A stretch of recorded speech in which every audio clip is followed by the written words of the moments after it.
ज्ञान प्रेमियों को, सभी प्रबुद्ध जनों को, सभी तत्वदर्शी जिज्ञासुओं को और सभी गीता प्रेमियों को मेरी ओर से, मेरी संस्था डूअर्स पैराडाइज फाउंडेशन के सभी सदस्यों की ओर से सादर जय श्री कृष्ण।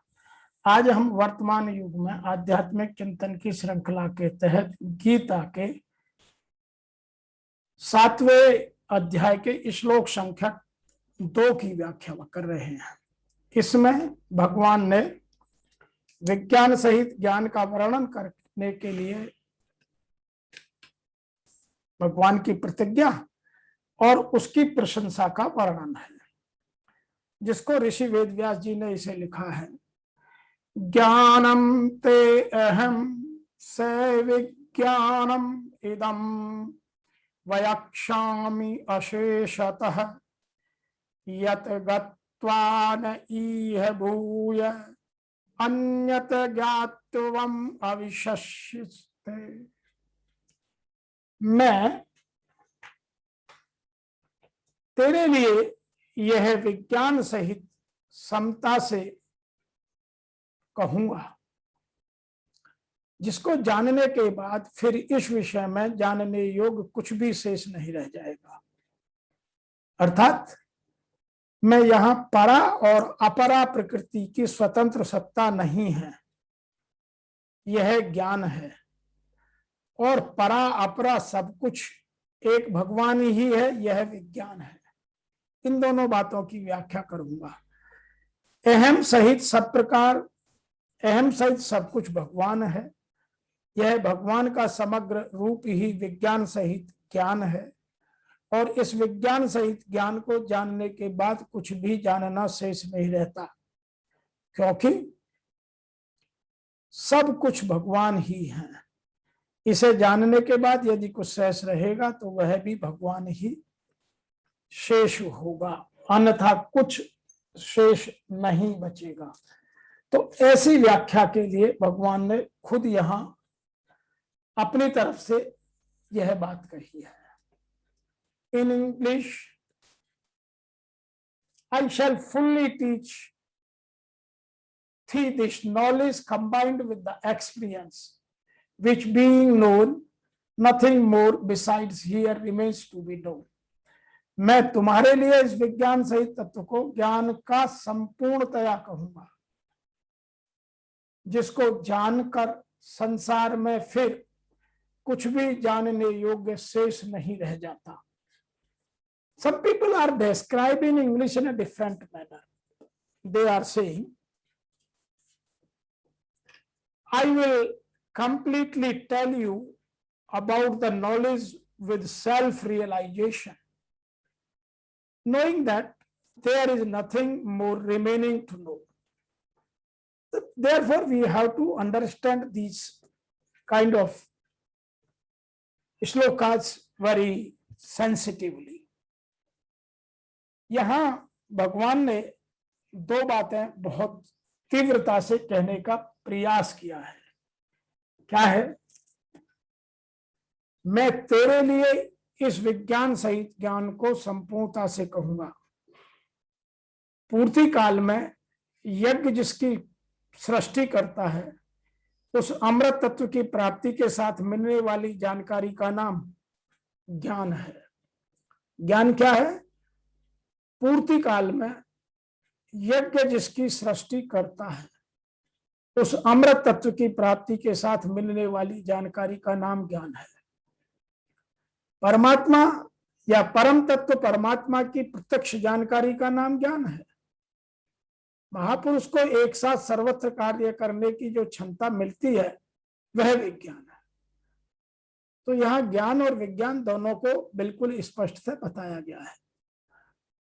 कैसे वह प्रभु एक साथ सबके हृदय में कार्य करता है, किस प्रकार वह उठता है, बैठता है, प्रकृति के द्वंद्व से निकलकर स्वरूप तक की दूरी तय करता है, यात्रा तय करता है, उसकी इस कार्य प्रणाली का नाम ही विज्ञान है।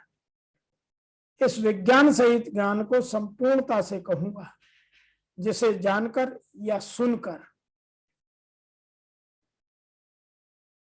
संसार में कुछ भी जानने योग्य नहीं रह जाएगा। जानने वालों की संख्या भी बहुत कम है। लोग इधर उधर की चीजें बहुत जानते हैं, लेकिन परमात्मा को लोग बहुत कम जानते हैं। यहां एक बात और भी समझने की है कि पूर्ण ज्ञान में प्रत्यक्ष जगत, इसके पीछे काम करने वाला आत्मा तथा इन दोनों के उद्गम में सम्मिलित है। यह दिव्य ज्ञान है। भगवान उपर्युक्त ज्ञान पद्धति को बताना चाहते हैं क्योंकि अर्जुन उनका विश्वस्त भक्त और मित्र है। चौथे अध्याय के प्रारंभ में इसकी व्याख्या भगवान कृष्ण ने की और उसी की पुष्टि यहां पर हो रही है। भगवत द्वारा पूर्ण ज्ञान का लाभ भगवान से प्रारंभ होने वाली गुरु परंपरा से ही किया जा सकता है। अतः मनुष्य को इतना बुद्धिमान तो होना ही चाहिए कि वह समस्त ज्ञान के उद्गम को जान सके, जो समस्त कारणों का कारण है और समस्त योगों में ध्यान का एकमात्र लक्ष्य है। जो समस्त कारणों के कारण का पता चल जाता है तो सभी ज्ञेय वस्तुएं ज्ञात हो जाती हैं और कुछ भी अज्ञेय नहीं रह जाता है। अतः हमें यह जानना बहुत आवश्यक है। यहाँ एक बात आध्यात्म की दृष्टि से मैं और कहना चाहता हूं कि भगवान ने यह कहा है कि मैं विज्ञान सहित ज्ञान संपूर्णता से कहूंगा। इसमें विज्ञान ज्ञान का विश्लेषण है। विश्लेषण विशेष की विशेषता बतलाने वाला होता है। इस दृष्टि से विशेष व्यापक हुआ और विश्लेषण व्याप्य हुआ, अर्थात ज्ञान विशेष से बड़ा और विज्ञान विशेषण छोटा हुआ। परंतु विज्ञान ने ज्ञान की विशेषता बता दी। इस दृष्टि से विज्ञान बड़ा अर्थात श्रेष्ठ हुआ। यहां यह संसार भगवान से उत्पन्न होता है और भगवान में ही लीन होता है, ऐसा मानना ज्ञान है। और सब कुछ भगवान ही है, भगवान ने ही सब कुछ बनाया है, भगवान ही सब कुछ बने हुए हैं, भगवान के सिवाय कुछ है ही नहीं, ऐसा अनुभव हो जाना विज्ञान है। इसमें ज्ञान सामान्य हुआ और विज्ञान विशेष हुआ। दूसरी बात, जैसे कोई वर्णन करता है तो वर्णन करने वाला जो स्वयं का अनुभव होता है वह पूरा बुद्धि में नहीं आता। बुद्धि में जितना आता है उतना मानने में नहीं आता, और जितना मानने में आता है उतना कहने में नहीं आता। इस प्रकार जब उसका अपना अनुभव ही पूरा कहने में नहीं आता तो वह अपने अनुभव को पूरा प्रकट कर नहीं सकता, तो फिर वह भगवान की तरह कैसे कह सकता है। इसलिए भगवान यहां सीधे कह रहे हैं और यही बात हमारे जानने की है। यहां भगवान ने कुछ बातें बहुत विशेष रूप से कही हैं। अभिप्राय यह है कि विभूतियों का अर्थात भगवान की अलग अलग शक्तियां हैं, उनका भगवान के योग अर्थात सामर्थ्य ऐश्वर्य का अंत नहीं है। इसे रामचरितमानस में भी कहा गया है, निर्गुण रूप सुलभ अति सगुन जान नहीं को, सगुन अगम नाना चरित सुनि मुनि मन भ्रम हो। तात्पर्य यह है कि सगुण भगवान का जो प्रभाव है, ऐश्वर्य है, उसका अंत नहीं आता, और जब अंत ही नहीं आता तो उसको जानना मनुष्य की बुद्धि के बाहर की बात है। परंतु जो वास्तविक तत्व है उसको मनुष्य सुगमता से समझ सकता है। जैसे सोने के गहने कितने होते हैं, इसको मनुष्य नहीं जान सकता क्योंकि गहनों का अंत नहीं है, परंतु उन गहनों में से उन गहनों में तत्व से एक सोना ही है, इसको तो मनुष्य जान सकता है। ऐसे ही परमात्मा की संपूर्ण विभूतियां और सामर्थ्य को कोई नहीं जान सकता, परंतु उन सब में तत्व एक परमात्मा है। इसको तो मनुष्य तत्व से परमात्मा एक ही है, इसको मनुष्य तत्व से जान सकता है। और यही तत्व दर्शन की हम यहाँ गीता द्वारा जिज्ञासा पूर्ण कर रहे हैं। परमात्मा को तत्व से जानने पर उसकी समझ तत्व से परिपूर्ण हो जाती है, बाकी नहीं रहती। तो यहां बहुत सारी बातें हमें भगवान ने बताने का प्रयास किया। कुछ बातें हमें ज्ञान और विज्ञान संबंधी और समझनी है। जैसे संसार भगवान से ही पैदा होता है और उसमें ही लीन हो जाता है, इसलिए भगवान इस संसार के महाकारण है, ऐसा मानना ज्ञान है। भगवान के सिवा यहाँ कोई चीज नहीं है ही नहीं, और भगवान ही है, स्वयं भगवान ही सब कुछ बने हुए हैं और भगवान सबके लिए बने हुए हैं, ऐसा अनुभव हो जाना विज्ञान है।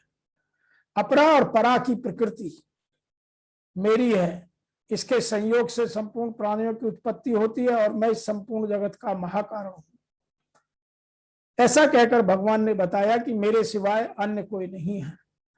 सूत के धागे में उसी सूत की बनी हुई मणियों की तरह सब कुछ मेरे में ही ओतप्रोत है। यह सब व्याख्या इसी अध्याय में होने वाली है, ऐसा कहकर भगवान ने विज्ञान बतलाया। तो यहां भगवान ने सब कुछ जानने की और जनाने की कोशिश की है, और हम जितना जितना उनको जानते जाएंगे, फिर उस भगवान के इस तत्व को जानने के बाद कुछ भी जानना बाकी नहीं रहता।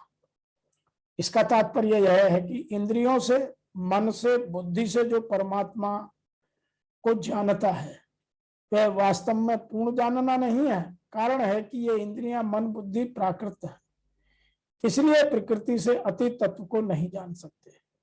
स्वयं जब परमात्मा की शरण हो जाते हैं तब स्वयं ही परमात्मा को जानता है, इसलिए परमात्मा को स्वयं से ही जाना जा सकता है, मन, बुद्धि आदि से नहीं।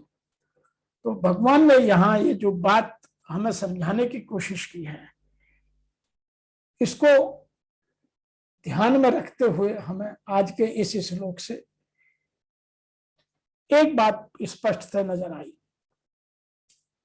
यहां भगवान स्वयं कह रहे हैं कि मैं तुम्हारे लिए इस विज्ञान सहित तत्व को ज्ञान की संपूर्णता से कहूंगा, मतलब फिर आपको आगे कुछ समझना बाकी नहीं रह जाएगा, और फिर उसको जानकर संसार में फिर कुछ भी जानने योग्य शेष नहीं रह जाएगा, फिर कुछ बचता नहीं जैसे तुम बाद में जानोगे। इसीलिए तुम मेरे कही हुई बातों को ध्यान से सुनो, और यदि हम इन चीजों को ध्यान से नहीं सुनेंगे, लाइटली लेंगे, ऐसे ही थोड़ा अपने हिसाब से सुनेंगे, थोड़ा अपने हिसाब से नहीं सुनेंगे, तो फिर हम भगवान के दिए हुए ज्ञान का पूरा दर्शन नहीं कर पाएंगे और हम भटक कर रह जाएंगे। अतः गीता को समझने के लिए गीता में एक एक श्लोक की, एक एक शब्द की व्याख्या और उसका प्रकरण वह वहां किस प्रकार से क्यों कराया है, जानना अत्यंत आवश्यक है। इसी क्रम में आगे चलते हुए शीघ्र आपसे मिलेंगे तीसरी श्लोक की व्याख्या लेकर। तब तक के लिए आपको मेरी ओर से और मेरी संस्था के सभी सदस्यों की ओर से सादर ओम नमो भगवते वासुदेवाय नमः।